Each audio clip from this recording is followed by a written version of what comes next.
Hey there. So this is my 97 Integra GSR, and the car's up for sale. And I'm not trying to sell my car on YouTube or anything like that.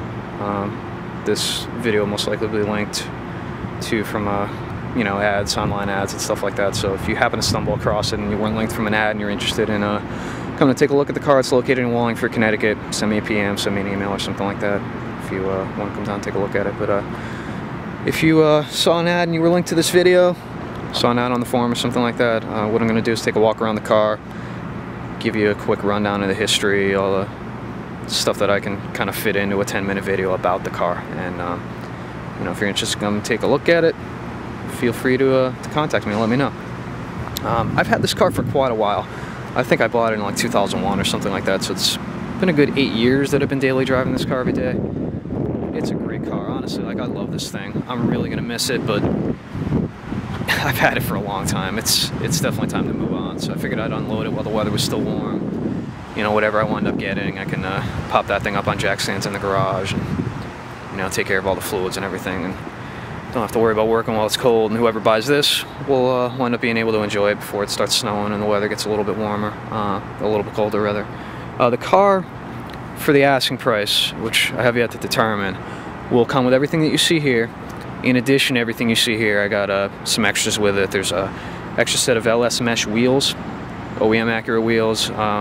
Those have Blizzak snows on them, probably about 80% tread left on them. These are the Fat 5s. These have Kumho X to 711s on them. Decent amount of tread left on this tire as well. In addition, I got a car cover that comes with it. Car's got leather in it now. It didn't come with leather originally. I put these seats in it.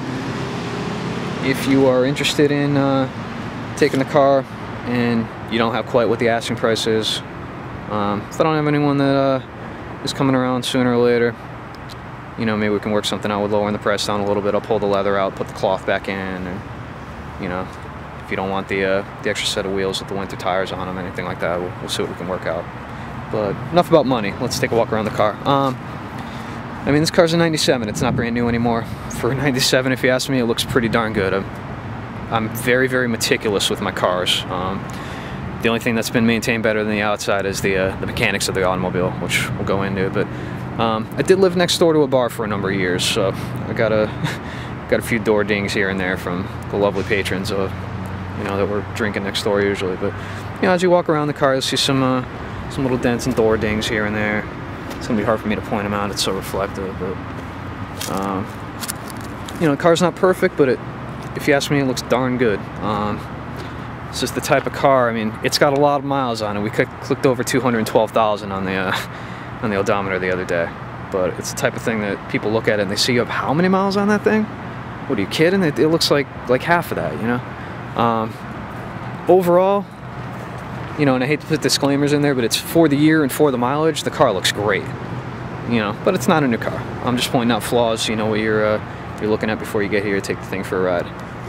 Over here, on the bumper, someone backed into me. The paint chipped over here on the bumper. There's a little bit of a scuff there. I'm gonna hit that with the touch-up paint. It'll probably be a lot less noticeable. See a couple dings there. Right there, there's one in the quarter panel back there. These could probably, I mean, any paintless dent removal guy can PDR that thing out pretty easily. I just kind of never got around to doing them, and now that I'm selling the car, I'm not too keen on spending the money unless it's a big issue for the buyers. But there's another one over here, door ding in the door. I don't know if you can see that. Little imperfection in the fender over here. And that's about it. The whole car is original, all the panels are original. When I bought it, in the interest of full disclosure, both of these front fenders have been replaced. The hood was original. I had the car, you know, looked at pre-purchase inspection. They said, yeah, the fenders have been replaced. What's up with that? But the hood's original, so, and the nose panel's original, so it couldn't have been in a front-end collision. And I wound up finding some contact information for the original owner. I'm the second owner of the car. And he said, yeah, man, you know, I lived in an apartment. It got a bunch of dings. I had a guy come in and take care of them with the paintless dent removal on the door. The doors and the quarter panels are obviously expensive to replace. The fenders, it was cheaper for me to buy new ones at that point, so that's what he did. Bought new fenders, so both of those have been replaced. And the hood also is not original. Again, the nose panel is, the hood is not. Car's never been in a collision, I'll tell you that much, but I work construction, and a guy wound up, he was walking by the car one day, and he dropped a support for a fence on the hood. Didn't hit the fenders or anything, but it gouged the paint off in the hood right over here. And it was actually, I'm not going to mention the company, but the company's insurance guy just wrote me a check. He said, here's enough for a new hood. And instead of using that check to buy a new hood, I went out and bought a new guitar. And then I found a used hood off of a Type R for like $100 or something like that, and put this thing on there. So Type R's, you will note, are Nighthawk Black Pearl, which is a like a black with blue flakes in it. This car is Granada Black Pearl, which is a black with gold flakes in it. You would never know this unless I pointed it out to you, but when you get right up on the car, you might notice that there's a little bit of a difference in the hue of these black paints over here. So, but you know, in the interest of full disclosure, when I'll pop this hood open, you'll see it's got a it's an OEM hood. It's got the VIN for the Type R that I got it off of is on here. I'm gonna have to set you down for a sec while I open the hood up.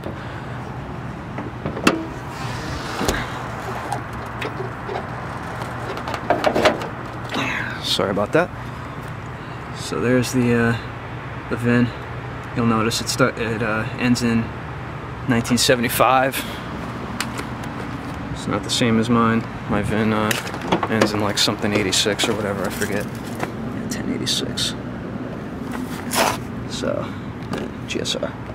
So that is the deal with the bodywork on the car. Like I said, it looks pretty darn good for what it is. It's a hell of a 5 or 10 footer. It's really when you start getting way up close to it that you notice all these little imperfections. But that's about it. Interior of the car, pretty damn near flawless, if I'm being honest about it. The seats, like I said, the leather didn't come with it. I mean, that's the extent of the bolster wear. I mean, I'm fanatical about keeping these things conditioned. The car is, it's clean. Really no issues in here. The only thing that I'm going to point out to you, the plastic on the door cards over here, and apologies, I haven't had a chance to clean this thing out yet. I'm still driving it, so got some of my work stuff in the trunk and some stuff in the door cards over here. Anyways, a little bit of separation in the plastic over here. On the driver's side, this was here when I bought the car, and it honestly hasn't gotten any worse. It's a little bit unsightly.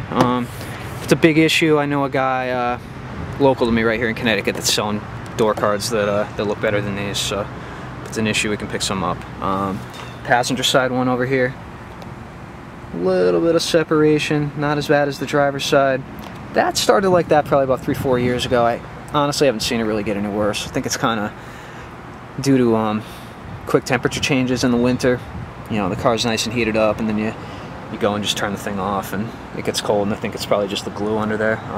But again, you can maybe get some door cards. I mean, they're cheap, if that bothers you. Everything works in the car. No issues. The AC works, radio works, climate control, the window motors, everything. Sunroof, nothing is non-functional. Cruise control, it all works. Not a mechanical issue with the car that I am aware of. That's about it on here. You know, again, we got a lot of miles on this car, 212,000, and if I covered that up and you took this car for a test drive, believe me, you would not know it.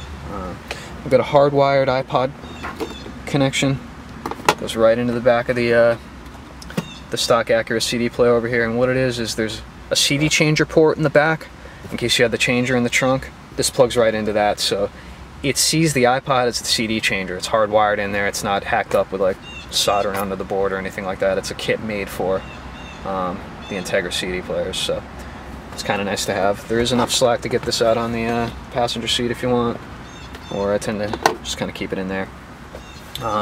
Transmission shifts fine. There are no issues with it grinding in third gear. I know a lot of these cars have that kind of problem.